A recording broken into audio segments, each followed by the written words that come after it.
জয় শ্রীকৃষ্ণ। রাধে রাধে। আশা করব ভক্তরা মাতাজিরা আপনারা সবাই ভগবান শ্রীকৃষ্ণ এবং শ্রীমতী রাধারানীর কৃপায় সবাই ভালো আছেন। আর আপনারা যাতে সংসারে বন্ধু বান্ধব আত্মীয় স্বজন সবাইকে নিয়ে সবসময় ভালো থাকতে পারেন, সেটাই আমি ভগবান শ্রীকৃষ্ণ এবং শ্রীমতী রাধারানীর চরণে সবসময় প্রার্থনা করি। আজ সনাতন ধর্মের প্রচারক কৃষ্ণের দাস সুজিত নাহা আপনাদের সামনে উপস্থিত হয়েছে রবিবারের গীতামৃত। যে প্রত্যেক রবিবার আমি যে ভগবান শ্রীকৃষ্ণের মুখনিসৃত বাণী শ্রীমদ্ ভগবদ গীতার একটা শ্লোক তাৎপর্য মাহাত্ম্য নিয়ে আপনাদের সামনে উপস্থিত হই, তাই আজ এসছি। আপনারা আজকের এই রবিবারে এই গীতামৃত বাণী শ্রবণ করে আপনার দিনটাকে সুন্দর এবং সার্থক করুন। সবাই মনোযোগ সহকারে আজকে শ্রবণ করুন রবিবারের গীতামৃত। হরে কৃষ্ণ। ওং নমো ভগবতে বাসুদেবায়। ওং নমো ভগবতে বাসুদেবায়। ওং নমো ভগবতে বাসুদেবায়। ভক্তরা মাতাজিরা, আপনারা যখন বাড়িতে শ্রীমদ্ ভগবদ গীতা পাঠ করবেন তখন এই 3 বার ওং নমো ভগবতে বাসুদেব বলে নেবেন, তাহলে ভগবান শ্রীকৃষ্ণ আপনাদের অতি সহজেই কৃপা করবে। হরিবল হরিবল। তাই আমরা এসেছি শ্রীমদ্ ভগবদ গীতার 2য় অধ্যায় সাংখ্যযোগ থেকে একটা শ্লোক মাহাত্ম্য নিয়ে। শ্লোকে কি বলেছে ভগবান? যে অব্যক্ত হয় চিত্যন্তু হয় মা বিকার্য মুচ্যতে তস্মান দেবং বিদিতৈনাং নানো শুচিতুমহর্ষি।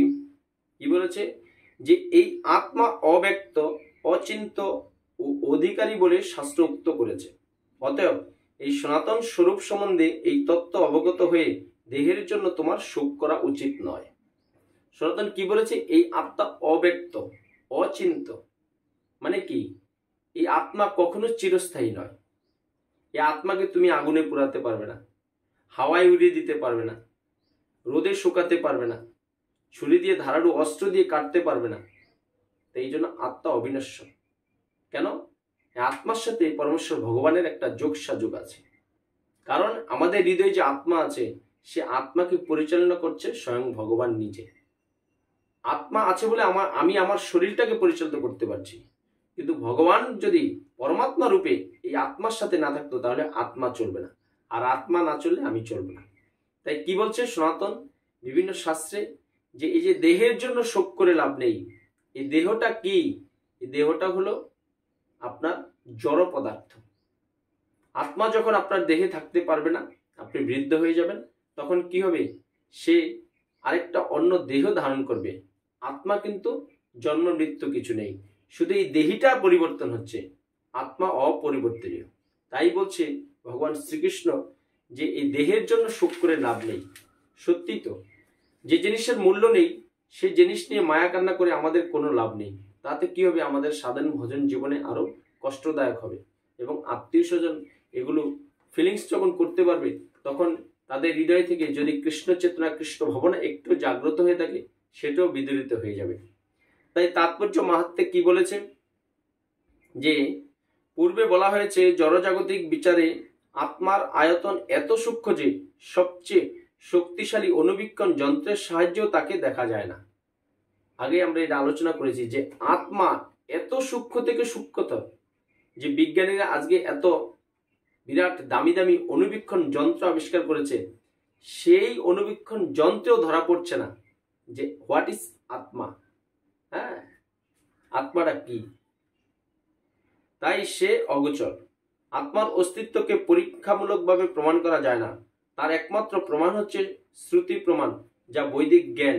আত্মার অস্তিত্ব আমরা সবসময় অনুভব করতে পারি।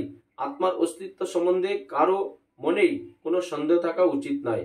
তাই এই বৈদিক সত্যকে আমাদের গ্রহণ করতেই হবে, কারণ এছাড়া আর কোনো উপায়েই আত্মার অস্তিত্বের এই নিরূপ তত্ত্বকে জানতে পারা যায় না।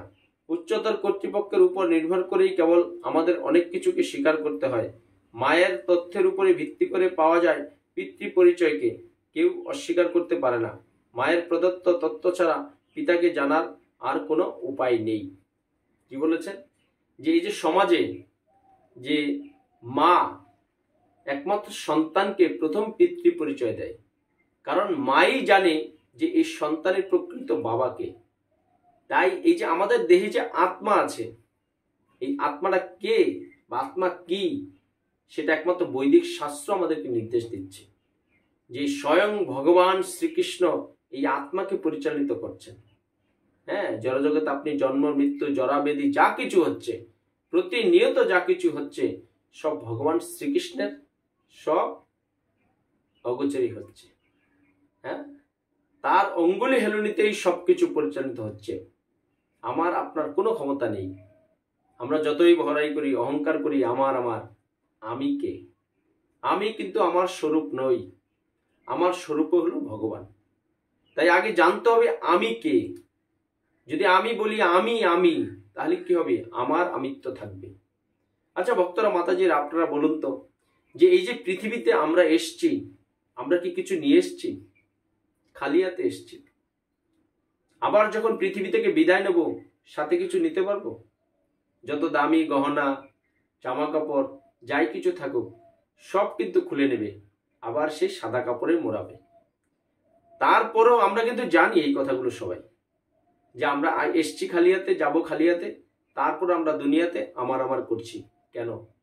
এই জড়জাগতিক মায়া, কামনা, বাসনা, যে ষড়রিপু আমাদেরকে যে মায়ায় বন্ধন করে রেখেছে, সে মায়ার বন্ধন থেকে আমরা বাঁচতে পারছি না, ছাড়তে পারছি না। আজকে দেখবেন সমাজে শত্রু কিন্তু আপনি নিজেই নিজের শত্রু। শত্রু কিন্তু বাইরেও নেই, ঘরেও নেই, নিজেই নিজের শত্রু। কারণ কাম, ক্রোধ, লোভ, মোহ, ঐশ্বর্য, অহম, অজ্ঞান, এই যে ষড়রূপগুলো যদি আমরা ত্যাগ না করতে পারি, তাহলে নিজেই নিজের শত্রু হব। কারণ আমি যদি উত্তেজিত খাবার দাবার গ্রহণ করি, তাহলে কি হবে? আমার হৃদয়ে কামনা বাসনা হবে, আর কামনাটাই হলো শত্রু। এবার আমি যদি ভগবান শ্রীকৃষ্ণের প্রসাদ গ্রহণ করি, নিরামিষ আহার গ্রহণ করি, তাহলে কি হবে? আমার কামনা বাসনাটা আস্তে আস্তে নিস্তেজ থাকবে, তাহলে শত্রু নেই।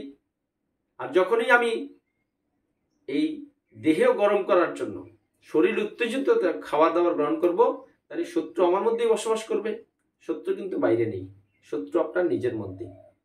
তাই হৃদয়ে কৃষ্ণ চেতনা, কৃষ্ণ ভাবনায় জাগ্রত হয়ে আপনারা ভগবান শ্রীকৃষ্ণ শ্রীমতী রাধারানীর ব্রতের সেবা হোক। সেবার মাধ্যমেই, ভগবান শ্রীকৃষ্ণের সেবার মাধ্যমেই আপনার তত্ত্ব জ্ঞান, বৈদিক জ্ঞান আহরণ করতে পারবেন, এবং জীবনের সঠিক পথ কি, জীবনের সঠিক উদ্দেশ্য কি, বা আত্মাকে কি, যারা আমাকে জানতে পারবে, আত্মাকে জানতে পারবে, ভগবানকে জানতে পারবে।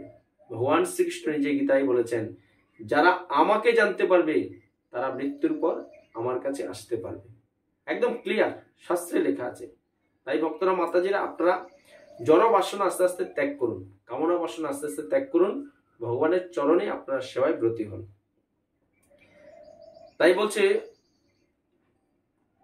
যে মায়ের পদার্থ পিতার জানার আর কোনো উপায় নেই, তেমনি আত্মাকে বৈদিক জ্ঞান বা শ্রুতি প্রমাণ ছাড়া আর কোনো উপায়ে জানা সম্ভব নয়। প্রকান্তরে বলা যায়, মানুষের ইন্দ্রিয় লব্ধ জড় জ্ঞানের দ্বারা কখনোই আত্মাকে উপলব্ধি করা যায় না। বেদ আত্মাকে চেতন বলা হয়েছে, এবং আত্মার থেকেই সমস্ত চেতনের প্রকাশ হয়। এই সত্যকে আমাদের স্বীকার করতেই হবে। বেদ বলেছে যে আত্মা হলো চেতন। চেতন শব্দের অর্থ কি? চেতনা মানে পরিচালনা করা, তাকে জাগ্রত করা। একটা আমি আপনাদেরকে কথা বলি, আমরা যখন বেঁচে থেকে অনেক মানুষ অজ্ঞান হয়ে যায়, মানে জ্ঞান হারিয়ে ফেলে। হ্যাঁ, অনেকে বলছেন অজ্ঞান হয়ে যায়। অজ্ঞান হয়ে যায় মানে কি? মনে করেন আপনি মৃত, হাফ মৃত। আবার যখন জ্ঞান ফিরে, তার কি হয়? আস্তে আস্তে চোখটা খুলে, আস্তে আস্তে হাতটা নাড়ে, আস্তে আস্তে মুখটা নাড়ে, হ্যাঁ, আস্তে আস্তে মাথা নাড়ে, সমস্ত অঙ্গ প্রত্যঙ্গ আস্তে আস্তে কি হয়? তার আবার সে শক্তি সঞ্চার করতে পারে। এটা কেন হয়? এই যে আমাদের শরীরে যে আত্মা আছে, আত্মাটা অজ্ঞান হয়ে গেলে কি হয়?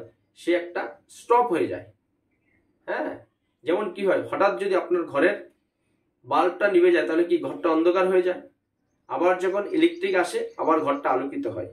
তদ্রূপ এই যে আত্মা কিছুক্ষণের জন্য স্থিতি হয়ে যাওয়া, সবকিছু আপনার শরীরের অর্গানকে স্টপ করে রাখে, তখনই অজ্ঞান হয়ে যায়। যখন আবার জ্ঞান ফিরে, মানে শরীরের চেতনা আসে, তখন আত্মা আবার পুনরায় সজীব হয়। সে সমস্ত অঙ্গ প্রত্যঙ্গকে আস্তে আস্তে পরিচালিত করতে পারে। এগুলো আমরা কোথা থেকে জানবো? বৈদিক জ্ঞান আমাদেরকে আহরণ করতে হবে। শ্রীমদ্ভগবত গীতা প্রতিদিন অধ্যয়ন করতে হবে। কারণ ভগবান শ্রীকৃষ্ণের মুখনিসৃত বাণী এই গীতা। গীতা পড়ুন। গীতা এমন একটা জিনিস যেটা আপনার জীবন কিভাবে পরিচালিত করবেন। আপনার এই সুন্দর মানব দেহটাকে যে অমূল্য বলা হয়েছে সমস্ত শাস্ত্রে, যে দুর্লভ বলা হয়েছে মানব জীবনকে, আপনি কিভাবে সুন্দর করবেন, কিভাবে চলাফেরা করবেন, কি করে ভগবানের সেবায় ব্রতী হতে হবেন, এই শ্রীমদ্ ভগবদ গীতা আমাদেরকে পথ দেখাবে। তাই ভক্তরা মাতাজিরা আপনারা প্রতিদিন বাড়িতে আর কিছু পারেন বা না পারেন, শ্রীমদ্ ভগবদ গীতা পড়ুন, অন্তত একটা অধ্যায় শ্লোক পড়ুন। তাতে আপনার যে জ্ঞান আহরণ করতে পারবেন, আপনার কোনো পাণ্ডিত্যের বইয়ের আর জ্ঞানের দরকার নেই। আপনাকে উচ্চশিক্ষায় শিক্ষিত হতে হবে না যদি গীতার জ্ঞান আপনারা আহরণ করতে পারেন। তাই কি বলেছে, এই সত্যকে আমাদের স্বীকার করতে হবে। দেহের পরিবর্তন হলেও আত্মার কোনো পরিবর্তন হয় না। চির অপরিবর্তনীয় আত্মা বিভু চৈতন্য পরমাত্মার পরমাণু সদৃশ্য অংশরূপেই বিদ্যমান থাকে। পরমাত্মা অসীম এবং আত্মা পরমাণু সদৃশ্য। তাই আত্মা অনু চৈতন্য হওয়ার ফলে কখনোই বিভু চৈতন্য বিশিষ্ট পরমাত্মা বা ভগবানের সমকক্ষ হতে পারে না। বেদে আত্মার অস্তিত্ব সম্বন্ধীয় ধারণাকে প্রতিপন্ন করার জন্য বিভিন্নভাবে এই বিষয়ে পুনরাবৃত্তি করা হয়েছে। আমাদের কোনো তত্ত্বকে নির্ভুলভাবে ও সমগ্ররূপে বোঝাবার জন্য তার পুনরাবৃত্তি করার প্রয়োজন হয় না। তাই কি বলেছে ভগবান শ্রীকৃষ্ণ এখানে বলেছেন যে আত্মা পরমাত্মা এক নয়। পরমাত্মা কি?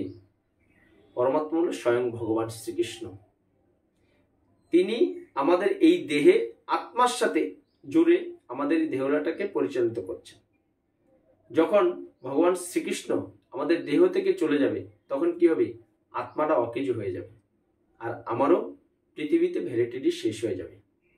তাই আপনারা এখনো সময় আছে ভক্তরা মাতাজিরা, এই হৃদয়ে কৃষ্ণ চেতনা কৃষ্ণ ভাবনায় জাগ্রত হয়ে যতদিন বেঁচে আছেন, কারণ কার কখন কে কি হবে কেউ কি গ্যারান্টি দিয়ে বলতে পারবেন যে আপনি আরো 50 বছর 60 বছর বাঁচবেন? কাউকে ধর্ম কথা বললেই আমরা বলে এখন সময় নেই, ধর্ম করব বুড়া বয়সে। তা আপনার 50 বা 40-এর উপর হয়ে গেলে আপনার সবকিছু আস্তে আস্তে কি হবে? শরীরের অঙ্গ প্রত্যঙ্গ আস্তে আস্তে দুর্বল হয়ে যাবে, মস্তিষ্ক দুর্বল হবে, স্মৃতিশক্তি লোপ পাবে, হাঁটার ক্ষমতা আপনি হারিয়ে ফেলবেন, জোরে কথা বলতে পারবেন না। তখন কি ধর্ম? আমাদের সমাজ কিন্তু সেগুলো শেখাচ্ছে না। ভগবান শ্রীকৃষ্ণ গীতাতে বলেছেন যে বোঝ হওয়ার পর থেকেই সবার ধর্ম করা উচিত। যে যেই কর্ম করছেন কর্মের পাশাপাশি আপনারা সংসার করুন, সংসার জীবনে থেকে আপনারা ধর্ম প্রচার করুন, আমার সেবায় ব্রতী হন, মৃত্যুর পরে আপনারা আমার কাছে আসতে পারবেন।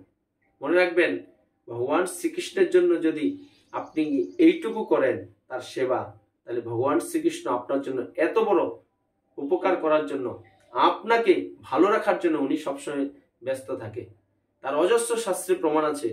দ্রৌপদীর বস্ত্রহরণ, ভক্ত সুদামার অভাব অনটন দূর, এইসব নিয়ে আমি পরবর্তী একটা ভিডিওতে চলে আসবো, কারণ ভিডিও দীর্ঘ হয়ে গেলে অনেক ভক্তরা মাতাজিরা সেটা শ্রবণ করতে পারেন না।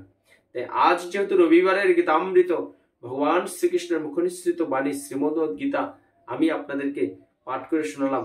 অবশ্যই ভগবান শ্রীকৃষ্ণ আপনাদেরকে সবসময় কৃপা করুক, সেটাই আমি সনাতন ধর্মের প্রচারক কৃষ্ণের দাস সুজিত না সমগ্র বিশ্ববাসী, সমগ্র সনাতন ধর্মী মানুষকে চাই যে আপনারা কৃষ্ণ চেতনা কৃষ্ণ ভাবনায় ভাবিত হয়ে আমাদের এই সনাতন ধর্মী প্রচারের সাথে যুক্ত হন। আমার হোয়াটসঅ্যাপ এবং ফোন নাম্বার দেওয়া আছে, যার যা সমস্যা আছে আপনারা আমার সাথে যোগাযোগ করবেন। আমি যেটা জানি সেটা আপনাদেরকে অবশ্যই শ্রবণ করাতে চেষ্টা করব। সবাই ভালো থাকুন, সুস্থ থাকুন এবং পরিশেষে বলুন জয় শ্রীকৃষ্ণ, রাধে রাধে। জয় শ্রীকৃষ্ণ, রাধে রাধে। কৃষ্ণ কথা সুজিত নাথ চ্যানেল সাবস্ক্রাইব করুন, আমার সাথে শ্রীকৃষ্ণ ও রাধারানীর কৃপা লাভ করুন। এই অমূল্য মানব জীবনে কৃষ্ণ চেতনা কৃষ্ণ ভাবনায় জাগ্রত করে ভগবান শ্রীকৃষ্ণ ও শ্রীমতী রাধারানীর সেবার মাধ্যমে যাতে মৃত্যুর পরে অবাকৃত জগতিকে আপনারা ভগবান শ্রীকৃষ্ণ এবং শ্রীমতী রাধারানীর কৃপা লাভ করতে পারেন, সেই রাস্তাটা আস্তে আস্তে প্রশস্ত করুন এবং পরিশেষে বলুন জয় শ্রীকৃষ্ণ, রাধে রাধে।